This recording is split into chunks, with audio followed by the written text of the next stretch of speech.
വാഴക്കൈയിലിരുന്നു കരയാൻ തുടങ്ങി. ഹോ, എന്തൊരു ശല്യം! സുഖമായി കിടന്നുറങ്ങുകയായിരുന്ന കുട്ടൻ ഓടിച്ചെന്ന് തെറ്റാലിയെടുത്ത് കറുമ്പന്റെ തലമണ്ട നോക്കി ഒറ്റയിട്ട്. അയ്യോ, എന്റെ തല പോയേ! ചോര ഒലിക്കുന്ന തലയുമായി കറുമ്പൻ കരഞ്ഞുകൊണ്ട് ദൂരേക്ക് പറന്നു. ഒരു പാറയിൽ പോയിരുന്ന് ഉച്ചത്തിൽ വീണ്ടും കരയാൻ തുടങ്ങി. എന്തിനാ കരയുന്നേ? പാറച്ചേട്ടൻ സങ്കടത്തോട് ചോദിച്ചു. കറുമ്പൻ കരഞ്ഞുകൊണ്ട് ഉണ്ടായ കാര്യങ്ങളെല്ലാം പാറച്ചേട്ടനോട് പറഞ്ഞു. ഹോ, ഇത്രയുള്ളോ? പാറച്ചേട്ടൻ ചിരിച്ചു. പാറച്ചേട്ടൻ എന്നല്ല ആർക്കും ഞങ്ങളെ മനസ്സിലാവില്ല. എന്താ കാക്കുകുട്ടാ നീ പറയുന്നേ?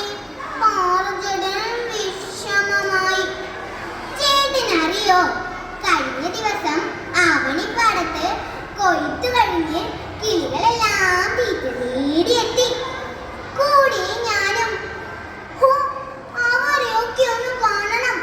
പലര പോലെ വെളുത്ത കൊക്കുകൾ, സ്വർണം പോലെ തുടുതുടുത്ത മഞ്ഞക്കിളികൾ, പച്ചിലക്കാട് പോലെ മനോഹരിയായ തത്തമ്മ. ആവണിപ്പാടമാകെ ഓണപ്പൂക്കളം തീർത്ത പോലെ തോന്നിപ്പോയി.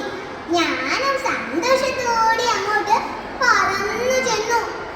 എന്നെ കണ്ടതും അവർ ഒക്കെ ചിരിക്കാൻ തുടങ്ങി. പോടാ കറുമ്പ എന്നും പറഞ്ഞ് കൊത്തി നോവിച്ചു. പുറമെ ഭംഗിയേറിയ നിറമുണ്ടെങ്കിലും അകമാകെ കറുപ്പ എന്ന് എനിക്ക് മനസ്സിലായി. എന്റെ കാക്കക്കുട്ടാ, നീ ഇങ്ങനെ വിഷമിച്ചാലോ? നീ എന്നെ നോക്ക്, ഞാൻ കറുത്തിട്ടല്ലേ? പാറ പോലെ കറുത്തിട്ടെന്ന ചൊല്ലുമുണ്ട്. എന്നിട്ട് ഞാൻ കരയുന്നുണ്ടോ? എന്നെ പോലെ കരുത്ത് എന്തിനുണ്ട്? മരതകക്കുന്നിനുണ്ടോ? ചുവരുന്ന ചെങ്കൽക്കോട്ടയ്ക്കുണ്ടോ? പക്ഷേ ഞാൻ അങ്ങനെ ഉറച്ചു നിൽക്കും. നിറത്തിലല്ല കുട്ടാ, ഗുണത്തിലാ കാര്യം. പാറ പോലെ ഉറച്ചിട്ടെന്ന ചൊല്ലുമുണ്ടേ. ഇനി നിന്റെ കാര്യം നോക്ക്. ഉറങ്ങുന്നവരെ വിളിച്ചുണർത്തുന്നതും നാടും നഗരവും വൃത്തിയാക്കുന്നതും ആരാ? അതൊക്കെ പോട്ടെ, മനുഷ്യർ വലിച്ചോറെടുക്കാൻ കൈകൊട്ടി വിളിക്കുന്നത് ആരെയാ? നിങ്ങൾ കറുത്ത കാക്കുകയല്ലേ? ചീത്തകൾ കൊത്തി വഴിക്കുകയും ഏറ്റവും വ്യക്തി വെടിപ്പുമുള്ളോൾ ഇത് പാടുന്നത് പോലും ഞാൻ കേട്ടിട്ടുണ്ട്. കറുമ്പന് സന്തോഷമായി. പാറച്ചേട്ടന്റെ കവിളിൽ ഉമ്മ കൊടുത്ത് അവൻ വീണ്ടും വാഴക്കൈയിൽ ചെന്നിരുന്നു. ഹോ, ഈ കുറുത്തൻ കേട്ട ചെറുക്കനോട് ചോറൊക്കെ അടുക്കള പുറത്ത് വലിച്ചെറിയരുതെന്ന് എത്ര തവണ പറഞ്ഞിട്ടുണ്ട്. എന്നാണെങ്കിൽ ഒരൊറ്റ കാക്കയെ പോലും കാണുന്നുമില്ല. മുത്തശ്ശി കുട്ടനെ വഴക്ക് പറഞ്ഞു. കുട്ടന് സങ്കടമായി.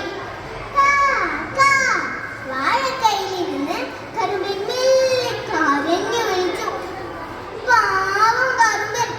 കുട്ടന്റെ കണ്ണിൽ നിന്നും മഴത്തുള്ളികൾ പോലെ കണ്ണുനീർ ഒഴുകി വീണു. കറുമ്പൻ പറന്നു ചെന്ന് അടുക്കളപ്പുറത്തെ ചോരയ്ക്ക് കൊത്തി വൃത്തിയാക്കി. ഹായ്, എത്തിയല്ലോ നമ്മുടെ കാക്കക്കുട്ടൻ. മുത്തശ്ശി സന്തോഷത്തോടെ